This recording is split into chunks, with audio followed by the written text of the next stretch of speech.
So actually, we as a consumer, we don't Are you really aware know of the about average unit?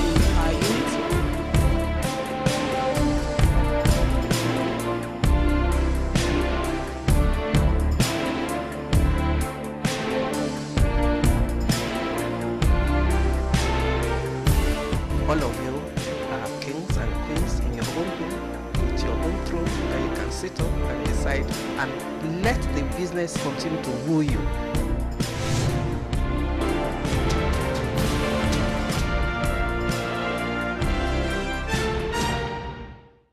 Welcome to Consumer Voice. This is the in-house program of the Consumer Protection Council that tells you all about your rights as a consumer and how to enforce them whenever you feel they have been breached. I can assure you that this program would be interesting, interactive, and most importantly, informative. So what should you expect to see in the program? Interaction with several consumers, know your rights, Consumer of the Week, CPC updates, and lots more. In this episode, you'll be hearing directly from the Director General, CPC, Mrs. Dukbe Atoki. She'll take us through CPC's activities in 2015 and other related matters. But before we go on, let's take a short break, and when we return, we'll go straight to our discussion segment with the Director General. Don't go away.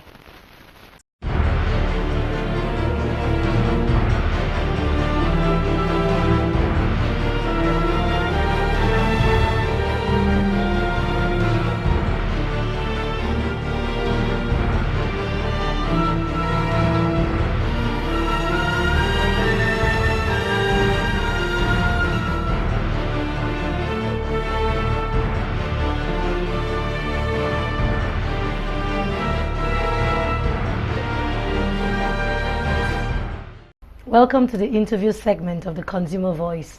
Today, we are discussing the CPC's activities in the year 2015.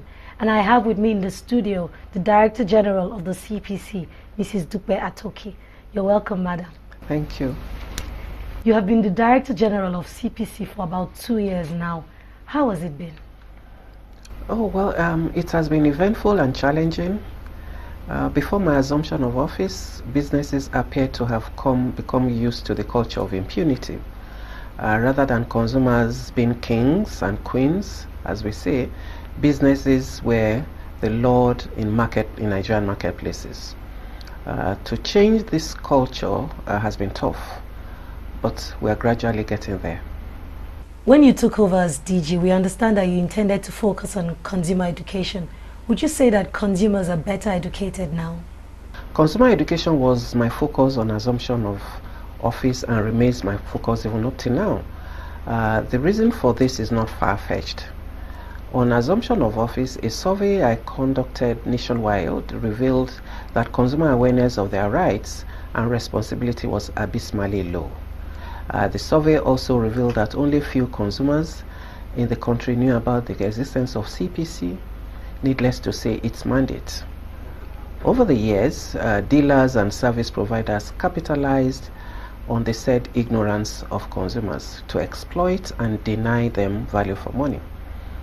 As a result, I decided consciously to work towards educating consumers about their rights and responsibilities.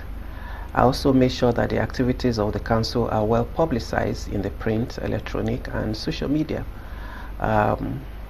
Currently, consumers are clearly more aware of their rights, just as their knowledge of the existence of the mandate of the council has grown considerably from reports that we get. When consumers are aware of their rights, then they try to assert their rights in the marketplace. More Nigerians now complain to the council when their consumer rights are breached than they used to about 2 years ago. As a result, we have noticed an astronomical rise in the number of complaints that we receive in the council lately. Our followerships and likes on the social media have also risen like never before. The council under your watch set up this audio-visual studio where this interview is taking place. Please, we would like to know what your rationale was and how you were able to do it, considering that most organizations outsource the production of their TV programs to private companies. Three things informed the setting up of the studio under my administration in the council.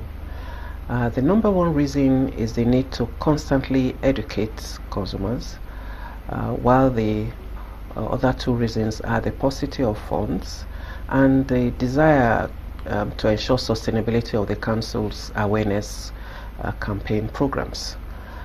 Knowing fully well that the council has acute budgetary constraints and cannot pay commercial rates to private companies for the production of its awareness campaign programs, particularly on television, I decided to approach the Ford Foundation to assist with the setting up of an in-house studio.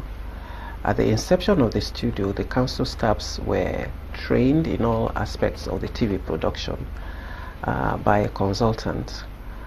Currently, every aspect of the production of this TV program is handled in-house by the staffs of the CPC. This includes script writing, shooting, directing, presenting, and editing.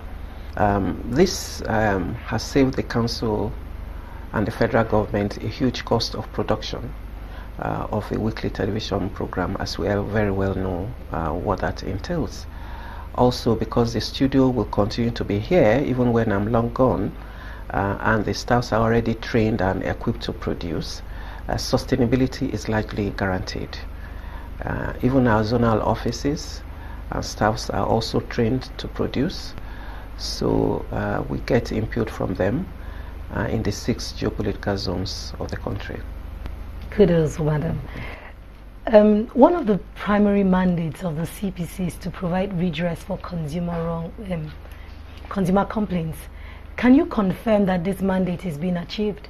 Within a limited space and opportunity, I can say that the council has redress of consumer complaints and as one of the primary mandates, and this cuts across all sections of the economy. As I said earlier, the number of complaints we receive on a daily basis from aggrieved consumers has risen considerably.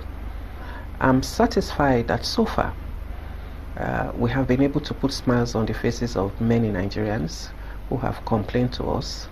Numerous complaints have been resolved satisfactorily, and the complaints are on different products and services, some of which include replacement of automobiles. About several SUVs have been replaced.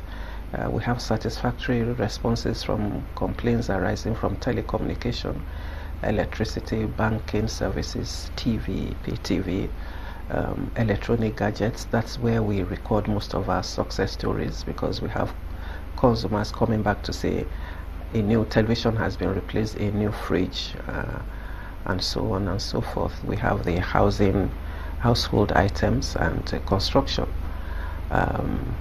amongst all others. Thank you, madam. We will take a short break now. When we come back, we'll be discussing on specific activities of the CPC. Don't go away.